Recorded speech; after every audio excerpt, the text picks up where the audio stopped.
कहाँ चल रहा है Mahabharat 2.0 live 100% confirm. Connect with this energy this scenario.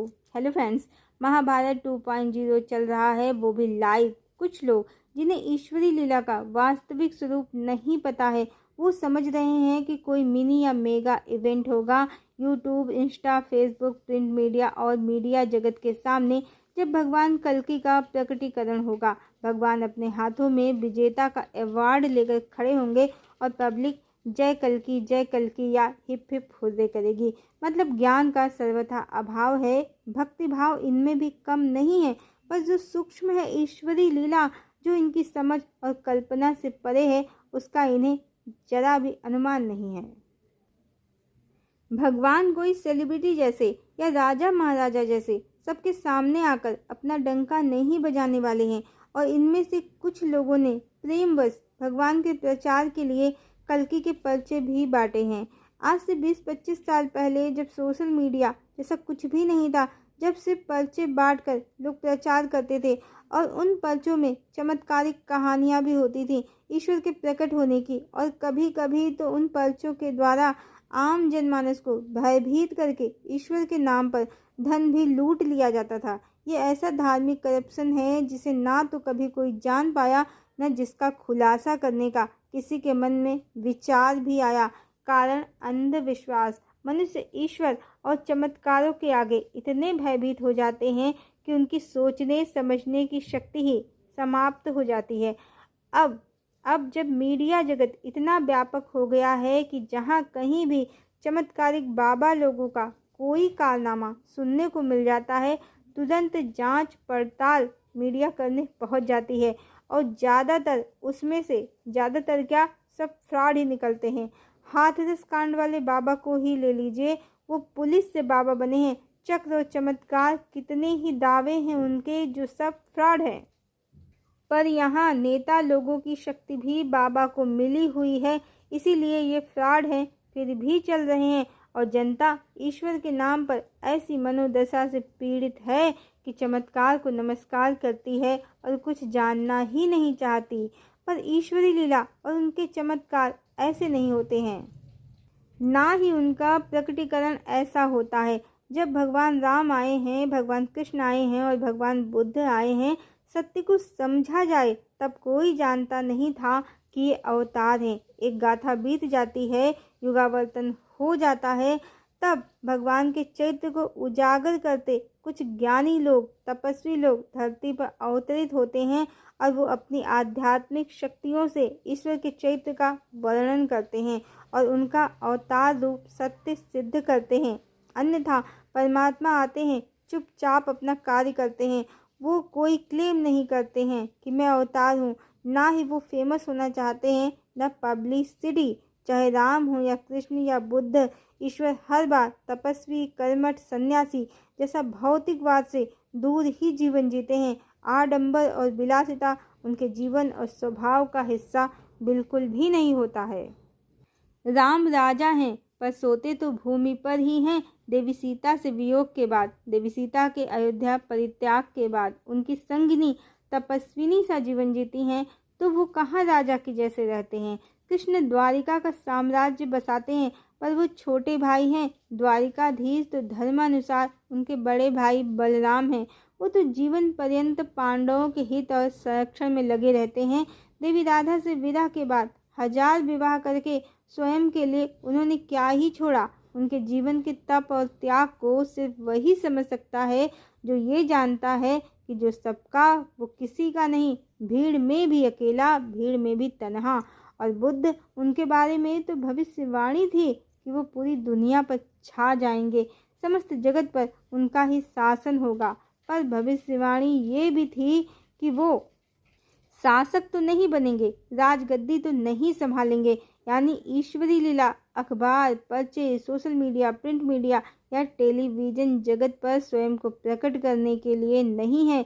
ईश्वरी लीला बहुत ही विशाल है और डिफरेंट है लोगों की समझ से।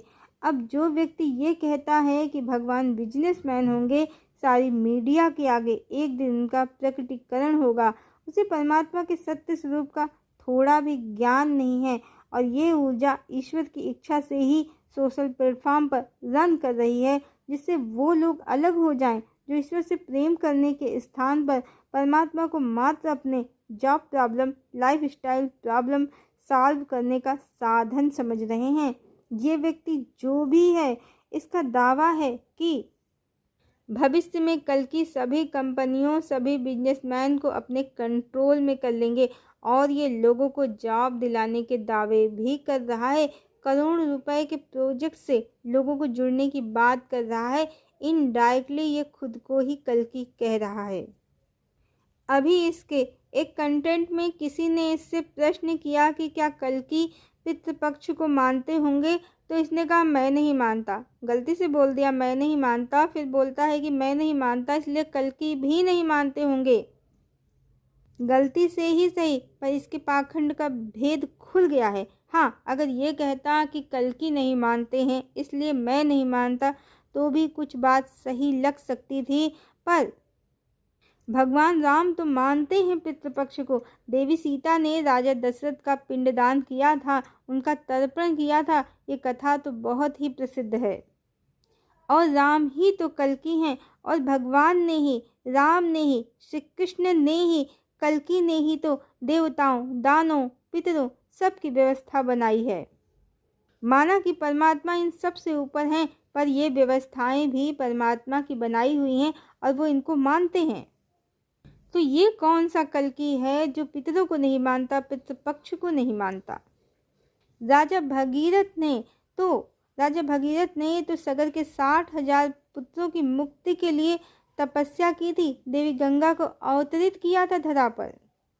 कौन है ऐसा भारत में जो पितरों को नहीं मानता, पितृपक्ष को नहीं मानता?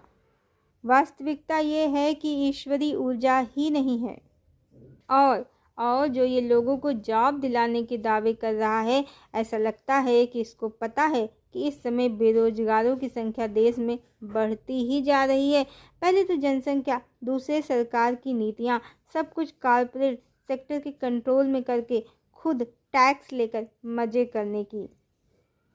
इसके चैनल पर कमेंट सेक्शन रोजगार मांगने वालों से ही भरे हैं, और उन बेचारों को अंत में क्या मिलेगा? एक पाखंडी लोगों के मजे ले रहा है, व्यूज़ के थ्रू पैसे बना रहा है, और एक दिन जब उसको स्वयं को आभास हो जाएगा, क्योंकि उसको सब कुछ आभास ही होता है, तो जब उसको आभास हो जाएगा अब ज़्यादा हो गया है, ओवर हो गया है, तो चुपके से भाग जाएगा।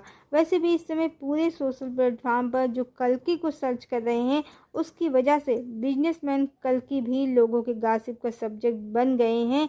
जिन्हें उससे नौकरी की उम्मीद है वो उसको फॉलो कर रहे हैं। बाकी लोग गॉसिप का मजा ले रहे हैं, और कुछ लोग कह रहे हैं कि किसी पुराण भविष्यवाणी के ग्रंथ में बिजनेसमैन कल्कि की कोई भविष्यवाणी नहीं है।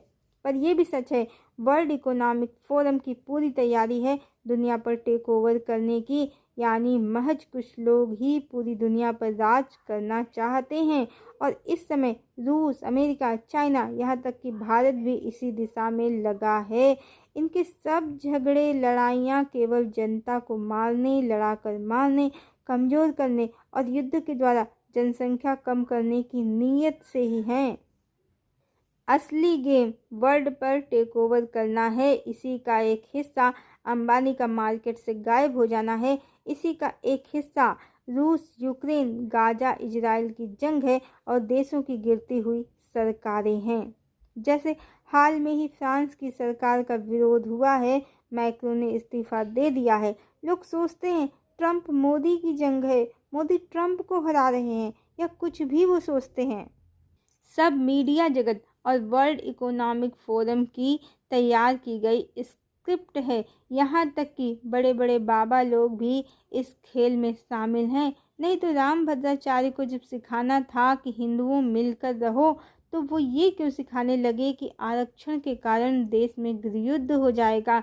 जबकि आज की डेट में सच्चाई यही है कि एक अनाज 100 बीमार नहीं, एक अनाज लाखों बीमार हैं। नौकरी ही कहाँ मिल रही है कि आरक्षण लगा रखा है। चाहे ब्राह्मण हो या ओबीसी या शेड्यूल, सब परेशान हैं, हालात के मारे हैं। पर ये सच है कि ये बाबा लोग भी कली की सेना में हैं। तो ये तो सच है कि कोई है बिजनेसमैन जो दुनिया पर शासन करना चाहता है। वो कौन है ये हम आपको अगले वीडियो में बताएंगे। पर ये सत्य है कि आने वाला समय प्रकृति के उपासकों का है, मातृसत्ता के उपासकों का है, पंच तत्वों के उपासकों का है। नेचर की आर्टिफिशियल लाइफ स्टाइल पर अब विक्ट्री होने वाली है। अब किसी भी बिजनेस पर्सन का वर्ल्ड पर टेक ओवर करना असंभव है। तो इस तरह की चैनलिंग जहाँ से भी जनरेट हो रही है वो कली का क्षेत्र है। वो अपनी माया कर रहा है और कम अक्ल लोगों को मूर्ख बनाकर कलिकाल को कायम रखना चाहता है। पर ऐसा होगा नहीं। आप देख रहे हैं कि विकास पुरुष का सब विकास कैसे प्रकृति देवी ने हिमाचल और उत्तराखंड जम्मू कश्मीर में ध्वस्त कर दिया है। और ये ही महाभारत 2.0 चल रहा है, वो भी लाइव। कली और भगवान कल्कि के बीच में।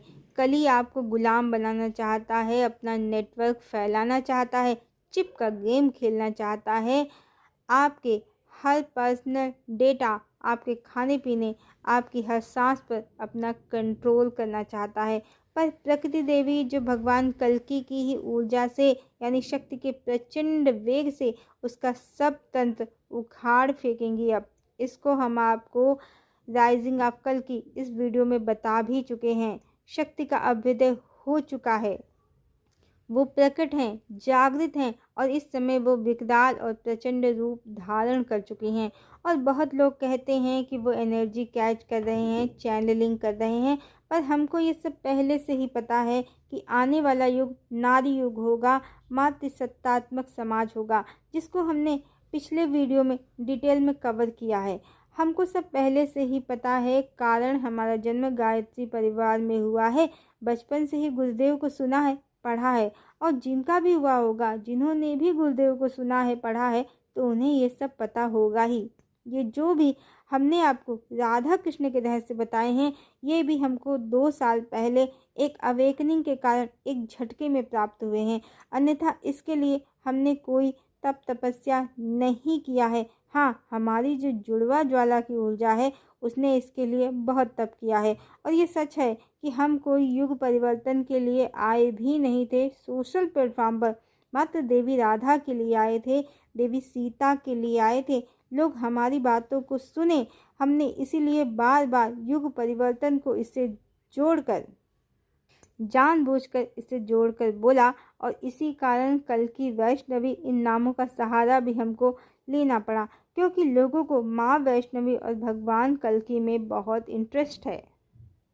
और अब हमने ये जाना कि हमको ईश्वरी लीला से इस दिशा में लाया गया है। हम कोई एनर्जी कैच नहीं करते हैं, ये तो एनर्जी हमें कैच जरूर कर रही है डिवाइन की। नहीं तो 2 वीडियो बनाने की इच्छा से हम आए थे और 900 से ज़्यादा हो गए हैं राधा राधा रटते रटते। और बहुत सारे डिवाइन के सीक्रेट्स भी रिवील हो गए हैं इसी के साथ हमारे द्वारा। एनर्जी डिवाइन की कैसे हमको कैच कर रही है ये हमने अभी हाल में ही जाना। हम कभी भी फिल्मी गानों को पोस्ट सेक्शन में अपने नहीं डालते हैं, और ऐसे ही हमने मुसु मुसुहासी नेपाली लिरिक वाला ये बॉलीवुड का गाना अपने पोस्ट सेक्शन में डाल दिया, और उसके बाद नेपाल में जेनजी का हंगामा हो गया। और आनन फानन में सुशीला कार्की बन गई नेपाल की पहली महिला प्रधानमंत्री। मुसु मुसुहासी का मतलब होता है मंद मंद मुस्काना। तब हमने जाना कि नेपाल देवी सीता की नगरी है, आदि शक्ति की नगरी है, और नेपाल में आंदोलन का प्रमुख उद्देश्य भ्रष्टाचार से मुक्ति और हिंदू राष्ट्र ही है। और आदि शक्ति अब मंद मंद मुस्का रही हैं, नारी शक्ति को सत्ता के शीर्ष पर बिठाकर। नेपाल भारत ही है और शुरुआत यहीं से हो रही है युग परिवर्तन की। आज जो राजनैतिक परिवर्तन हुआ है नेपाल की सत्ता में, कल वो समाज का परिवर्तन बनेगा। वैसे भी भविष्य में राजनीति और राजनेताओं का, राजनैतिक दलों का अंत निश्चित है, क्योंकि ये वो फील्ड है जहां व्यक्ति बिना किसी काबिलियत के, बाहुबल के आधार पर सत्ता पर काबिज होकर जनता को लूटने की, जनता से ही स्वीकृति ले लेता है। पर अब और नहीं, परमात्मा धरा पर अवतरित हैं, आदिशक्ति धरा पर अवतरित हैं। जो इन सूक्ष्म परिवर्तनों को समझ नहीं पा रहे हैं पृथ्वी पर, वो ही प्रलयंकारी परिस्थितियों को परमात्मा की लीला ना समझकर मात्र कोई घटना समझ रहे हैं, तो वो ही अभी भी इंतजार में बैठे हैं कि कल पुरुष प्रकट होगा, कल की उससे युद्ध करेंगे, फिर सोशल प्लेटफॉर्म पर कल की विश्व विजेता बनकर उतरेंगे, पब्लिक जय जयकार करेगी। ऐसा कुछ नहीं होने वाला है। असली कलिदानो कौन है ये हम आपको अगले वीडियो में ज़रूर बताएंगे, लेकिन ये सच है कि कल्कि तो आ गए हैं और कली उनको ढूंढ रहा है। लोगों की तरह पहचानता जो नहीं है, पर वो उसको पहचानते हैं और उसका गेम वो ओवर कर देंगे। अभी मध्य प्रदेश के सीएम हॉट एयर बैलून की एक्टिविटी का प्रमोशन करने गए थे और उनके ही बैलून में आग पकड़ ली। अभी स्पाइस जेट विमान का पहिया हवा में ही निकल गया। एक दो छोटे प्लेन, हेलीकॉप्टर, जेट सब टूट कर रोज ही गिर रहे हैं, क्रैश हो रहे हैं। क्यों? क्योंकि सब मिटा देने की इच्छा है माँ भवानी की। अब माँ प्रकृति देवी अब दिखावा, आडंबर, पाखंड और आर्टिफिशियल नकली दुनिया जो उनको परेशान करती है, उनके सुख में खलल डालती है, उसको बिल्कुल भी पसंद नहीं करती हैं। वो उसका अंत करेंगी। मेटेरियलिस्टिक वर्ल्ड का अंत निकट है और बहुत भयानक है। सब लाइव चल रहा है। समझने के लिए अंतर्दृष्टि चाहिए। जो जग गए हैं वो सतयुग में, डिवाइन एरा में ही हैं, और जो सो रहे हैं उनके लिए रात बहुत लंबी है। उनका कलयुग तभी समाप्त हो सकता है जब उनकी सोई चेतना किसी कारण से जग जाए, ईश्वर की ऊर्जा से कनेक्ट हो पाए। हरिओम।